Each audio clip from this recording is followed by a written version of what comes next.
Bonjour, dans cette vidéo, je vais vous montrer comment je fais pour interpréter les cartes.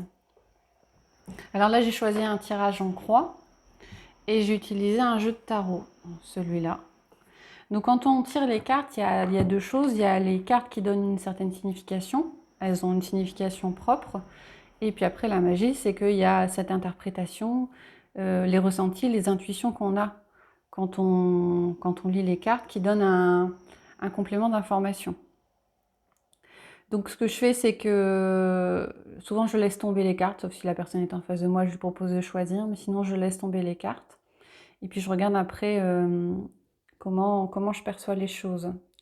Alors on regarde déjà de façon générale quand il y a un tirage un petit peu toutes les cartes pour avoir déjà une idée.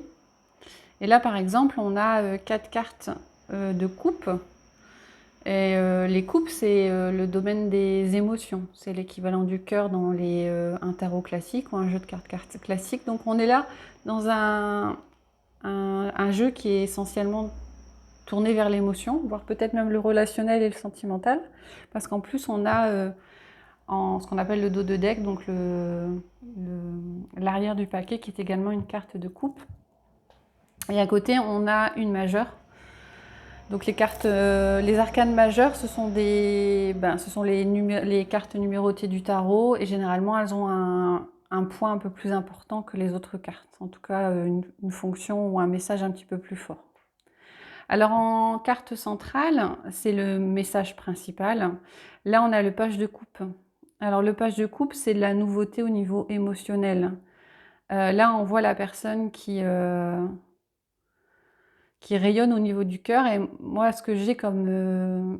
ce qui me vient quand je vois cette carte-là, dans ce tirage-là, parce que dans un autre tirage, ça peut avoir une autre interprétation, un autre ressenti. Moi, j'ai l'impression d'un coup de cœur par rapport à une situation, un coup de cœur par rapport à quelqu'un. Pas quelque chose de concret, on s'imagine, la personne n'est pas forcément au courant, mais en tout cas, il y a une ouverture du cœur vers quelqu'un ou vers quelque chose. Ici, on a la carte qui est pour moi la carte bloquante. Et là, on a le 2 de coupe. Et là, on voit clairement deux mains liées et unies. Et le 2 de coupe, c'est la carte de l'association.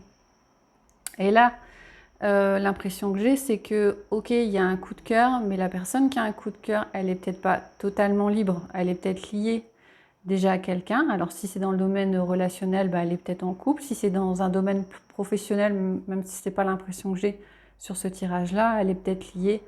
Elle a peut-être un contrat quelque part. Donc en fait, la personne est liée et ce qui est bloquant par rapport à ce coup de cœur, c'est qu'elle est liée. Alors elle est peut-être liée à quelqu'un, elle est peut-être liée en couple ou elle n'a peut-être pas terminé ou fini, comme on dit, hein, fermé sa boucle d'une relation précédente. Elle n'est peut-être pas encore totalement guérie et donc elle est peut-être encore quelque part un peu liée à quelqu'un. Donc cette personne-là en carte aidante, la tempérance. Et ça, c'est la tempérance, bah, le mot l'exprime assez, hein, c'est le fait de réussir à modérer les choses, à réussir à jongler avec deux choses qui peuvent être opposées. Donc là, on a une sorte de lune et une sorte de soleil.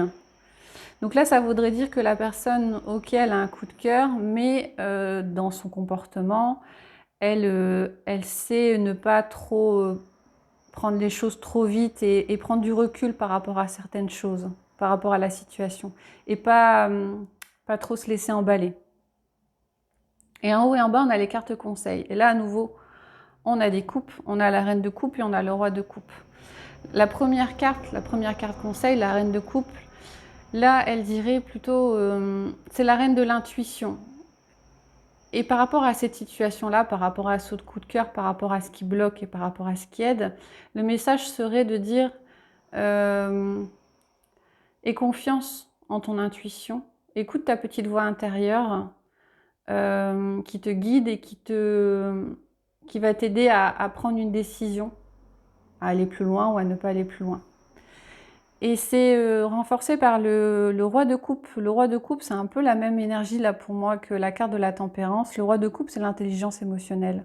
Et là, on voit le roi de coupe qui est posé, qui est calme, qui rayonne hein, au niveau du cœur, mais qui prend peut-être un temps de réflexion, qui se pose par rapport à peut-être des émotions qui sont un peu soudaines et peut-être un petit peu inhabituelles. Donc voilà, quand on parlait de... Donc le dos de deck, ça donne aussi une petite indication. Là, on a la carte du 5 de coupe. Et la carte du 5 de coupe, c'est un peu une énergie de deuil, hein. On a la personne qui renverse les coupes qui sont pleines.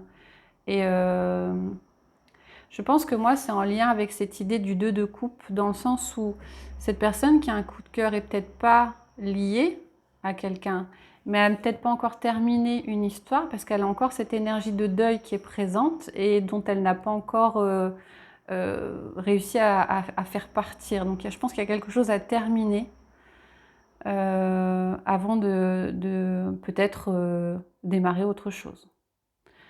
Voilà mon interprétation. Après, si ça vous intéresse, la signification des cartes, et notamment les cartes de tarot, il y a quelqu'un qui fait des choses très bien sur YouTube, c'est Jérémy Beck, c'est un médium, et il fait pas mal de vidéos où il explique la signification de chaque carte du tarot. Donc ça donne hein, une base sur la signification, ça permet aussi de les mémoriser si ça intéresse, et après ça c'est à coupler avec l'intuition et les ressentis qu'on a.